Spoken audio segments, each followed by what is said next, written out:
Have you ever wondered where electric current goes after reaching a junction? Does some current disappear? The answer is no. Current is always conserved.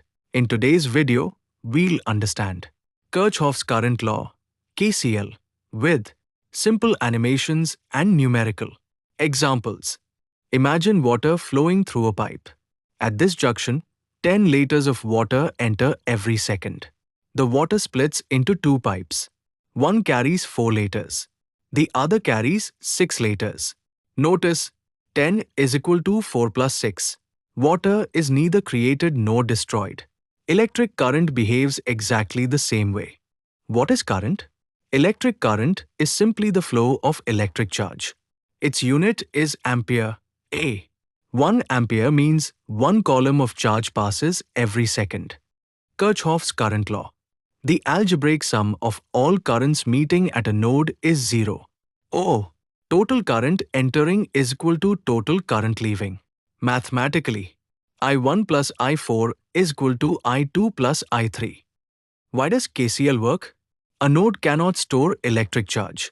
Whatever current enters must immediately leave. This is called the conservation of charge. Sign convention in Kirchhoff's current law, KCL. Current entering the node is equal to positive plus current leaving the node is equal to negative. So, the KCL equation becomes plus I1 minus I2 minus I3 minus I4 is equal to 0. Numerical example.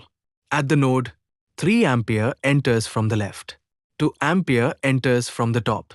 4 ampere leaves to the right. I5 leaves downward. First, identify which currents are entering and which are leaving the node. Entering currents. 3 ampere, 2 ampere. Total entering current. 3 plus 2 equals 5 ampere. Leaving currents. 4 ampere. Step 2. Apply Kirchhoff's current law. According to KCL, total current entering is equal to total current leaving. 3 plus 2 is equal to 4 plus I5. I5 is equal to 5 minus 4 is equal to 1 ampere. Thank you for watching. Keep learning, keep growing, and see you in the next video.